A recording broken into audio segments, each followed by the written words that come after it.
All components of the tool must be cleaned with special detergents before they are mounted back. The machine must be air-fed only after checking that the oil tank plug, figure 19, is properly sealed.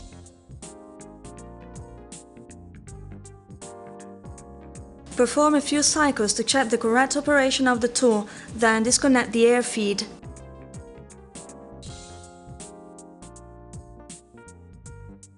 Use special pliers to remove the balancer hook, figure 22. Use a 6 mm Allen wrench to unscrew and remove the cap and motor rod. Remove the motor cover, figure 24, including the motor protection sector, figure 26. Use a sector wrench to release the ring nut, figure 27, then unscrew and remove the motor, figure 25, the piston return spring, figure 30, the clutch, figure 29, together with the punch, figure 33, and the corresponding flange, figure 28, the ball locking spring, figure 31, and lastly the ball bushing, figure 32, paying attention not to lose the balls, figure 63. Remove the rod locking spring, figure 97. Now it is possible to see all the elements disassembled. Use a 5 mm Allen wrench to unscrew the oil tank plug, figure 19, and remove it together with the hermetic washer, figure 56. Then empty the oil tank. Used oil must be discarded off in accordance with the International Regulation on Environmental Safety for Used Oil Discard.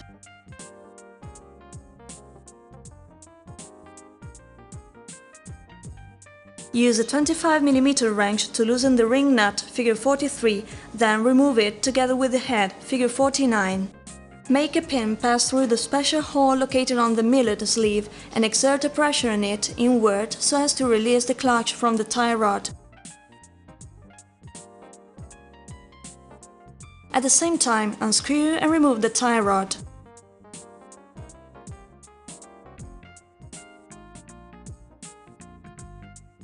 Insert a special wrench supplied on request in the rear side of the tool so as to lock the aerodynamic group, then fasten it in a vise. Use a 12 mm wrench to unscrew and remove the head carrying tie rod, figure 41, then extract the spring, figure 40. At the end of these operations, remove the tool from the vise.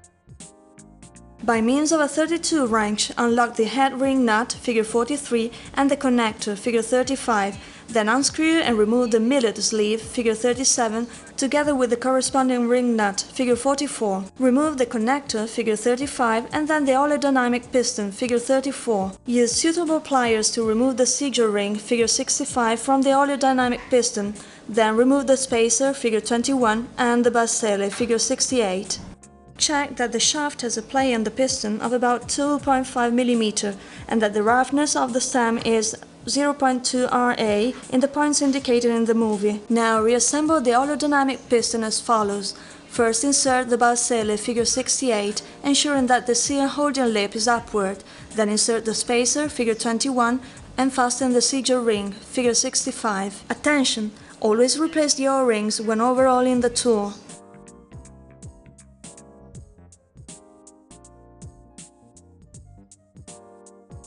Act on the millet sleeve, figure 37, by rotating the stroke adjusting knob, figure 39, until the stroke adjusting nut, figure 38, can be unscrewed and removed.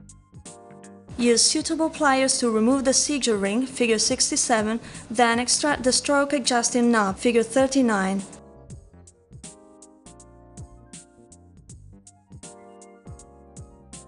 Check the wear of the inner O-ring seal, figure 82, and in case, replace it. Grease the stroke adjusting knob, figure 39, and insert it into the millet sleeve, figure 37, then fasten the seizure ring, figure 67. Grease the stroke adjusting nut, figure 38, then screw it onto the millet sleeve, figure 37.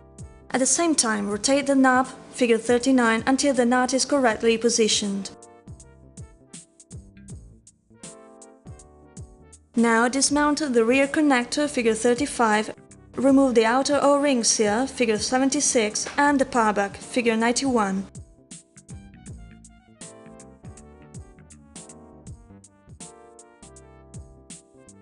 Use special pliers to remove the seizure ring, figure 92, then slip out the basele, figure 69,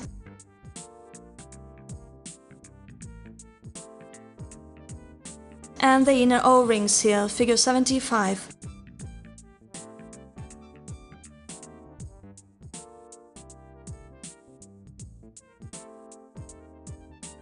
Reassemble the front connector as follows. First, insert the inner O-ring seal, figure 75, the bar sealer, figure 69, ensuring that the seal holding lip is upward.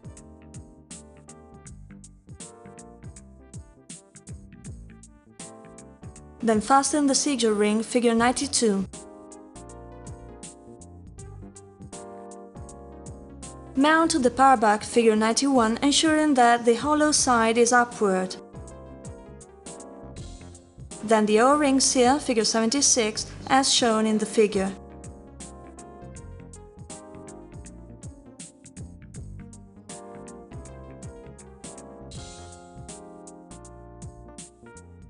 Rest the head carrying tie rod, figure 41, onto a vise. Remove the spring pin, figure 60, and the clutch, figure 42. Check the wear and in case replace damaged parts.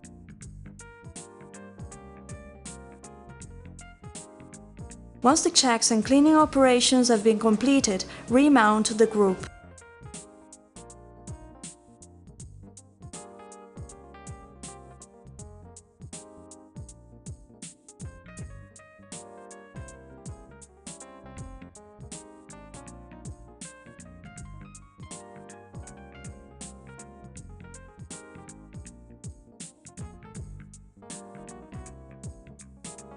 Now reassemble the oleodynamic group. Fasten a special wrench supplied on request in a vise, then put the oleodynamic piston group, figures 34 and 36, on the wrench. After greasing, insert the connector, figure 35, onto the group.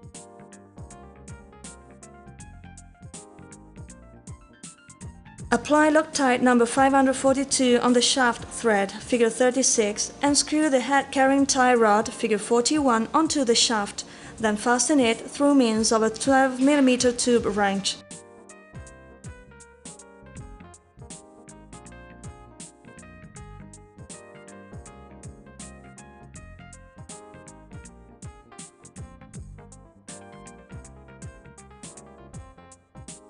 Fasten the tool in a vise and use a special wrench supplied on request to remove the ring nut, figure 2. Remove the silencer, figure 8, and check its wear, then remove the cylinder cover, figure 3.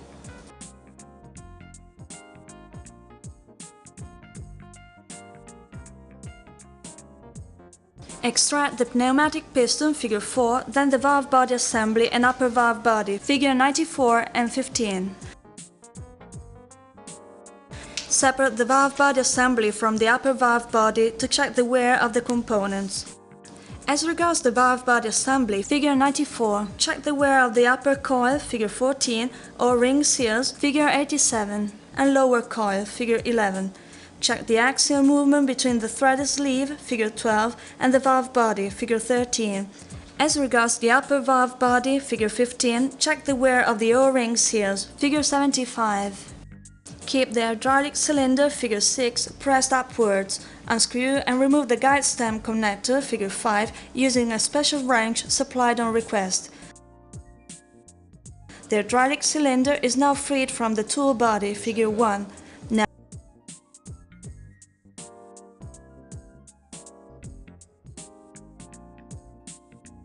Now it is possible to see all the pneumatic elements of the tool disassembled.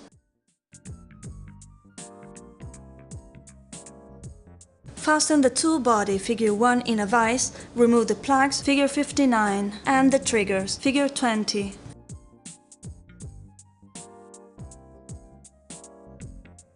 Use a 2.5 mm Allen wrench to remove the screw, figure 72, then remove the plate, figure 16.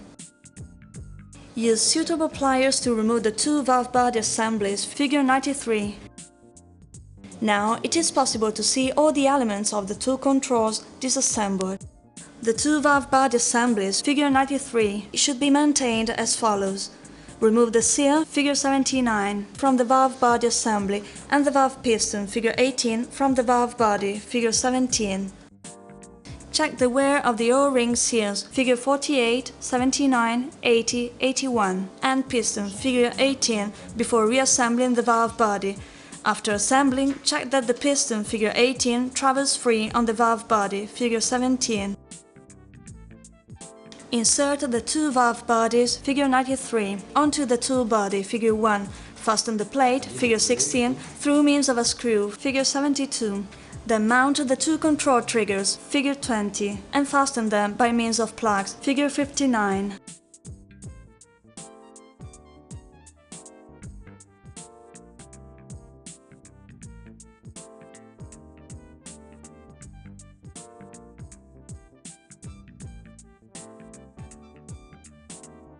Once they are mounted, check that the two triggers can travel freely.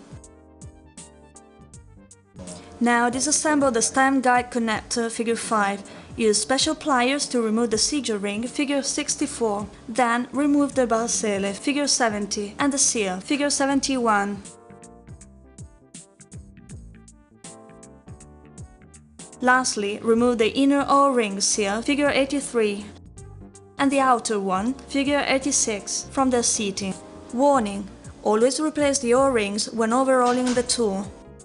Now it is possible to see all the stem guide connectors elements disassembled. Insert the seal, figure 71, inside the guide stem, ensuring that the seal holding lip is upward. The same procedure must be followed for the balsele, figure 70. Then fasten the seizure ring, figure 64. Now mount the O-ring seals, figure 83 and 86. When completely disassembling the group, remove the dampener, figure 10, from the pneumatic piston and check the wear of the raised surface as well as the roughness of the stem surface, which should be 0.2 Ra. Now remove the outer O-ring seal, figure 88, and the inner one, figure 84. Before reassembling the group, check that the stem screw, figure 9, is fastened with Loctite number 542. Mount the seal, figure 88, back onto the piston, then the dampener, figure 10, with its raised part facing toward the piston, figure 4, and lastly the seal, figure 84. Attention! Always replace the seal, figure 88, when overhauling the tool. Grease the stem guide connector. Check that the tool body jacket, figure 1, as well as the oleodynamic cylinder jacket, figure 6, are not scuffed.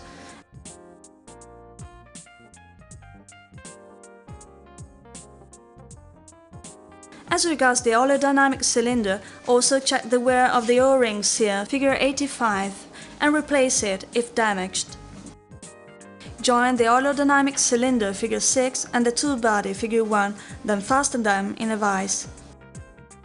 While keeping the oleodynamic cylinder, figure 6, pushed upward, screw the stem guide connector, figure 5, onto its seat by means of a special wrench supplied on request.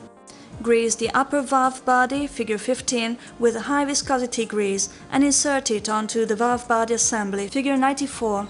Now mount the group in its seat inside the tool body, figure 1.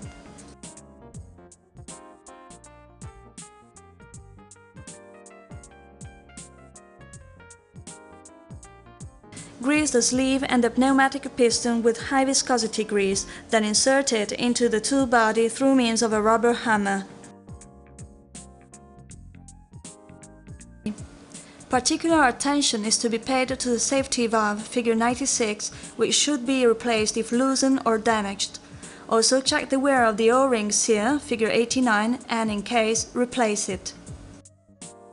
Put the cover, figure 3, onto the tool body, figure 1. Close the tool body by screwing the ring nut, figure 2, using a special wrench supplied on request. Grease and insert the oleodynamic group from the front side of the cylinder, then use a 32 mm wrench to screw and fasten the ring nut, figure 44, as well as the rear connector, figure 35. Insert the rod locking spring, figure 97, inside the shaft, figure 36. Grease the ball bushing, figure 32, and put the 3 balls, figure 63, in their seats.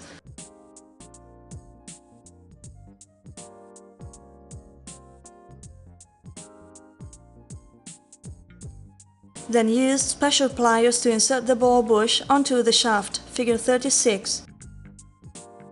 Insert in the order the ball locking spring, figure 31, and the piston return spring, figure 30. After checking the wear, pre-assemble the punch, figure 33, the clutch, figure 29, and the flange, figure 28, then mount these components. Screw the pneumatic motor, figure 25, onto the aerodynamic cylinder. Check that the head-carrying tie rod, figure 41, is integral to the motor and that both rotate freely.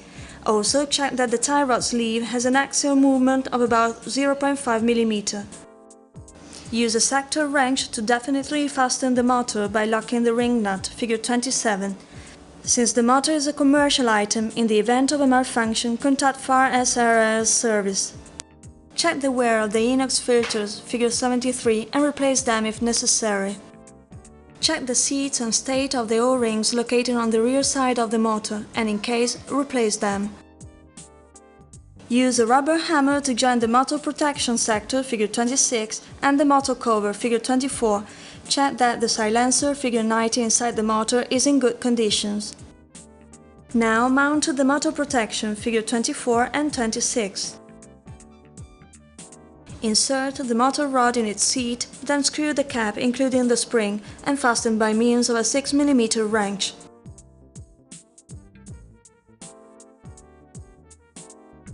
Feed the tool with pressure of 6 to 7 bars. Perform a few cycles to verify the correct pneumatic functioning.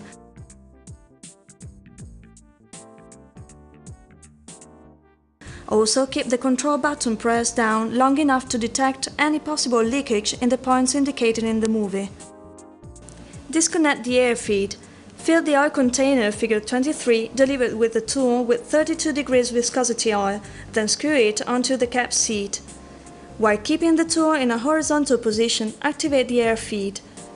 Push the control button and make the tool carry out some cycles until air bubbles inside the oil container stop coming out. This condition indicates that the topping up of the oil has been fully achieved. At this point, stop the air feed and while keeping the tool in a horizontal position, unscrew and close up the container. Substitute the washer, figure 56, and then close the cap, figure 19, with a torque equivalent to 5 Nm.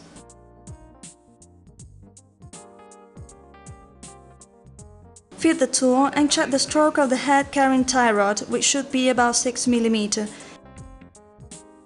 If it is not, repeat the oil filling procedures. Completely fasten the stroke adjusting knob, figure 39, and keep the control button pressed down long enough to detect any possible leakage in the points indicated in the movie, and to check that the shaft has no stroke. Disconnect the air feed. Use a 32 mm wrench to definitely fasten the ring nut, figure 44.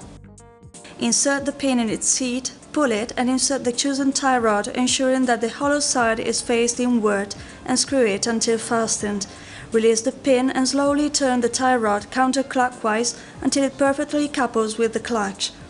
Slip the pin out and mount the complete head of the corresponding ring nut. Now mount the balancer hook, figure 22, onto its seat. Activate the air feed. Introduce an insert in the tie rod and exert a light pressure on it so that the insert automatically screws onto the tie rod. Check that the insert head hits the tool head and that the tie rod protrudes from the insert by about 2 mm. Fasten the ring nut, figure 43, using a 22 mm wrench. Regulate the stroke in order to establish the correct tightening of the insert on the thickness used. Perform a few cycles to check the correct operation of the tool. Warning: a wrong adjustment of the tool stroke may cause a faulty clamping of inserts and may break the tie rod.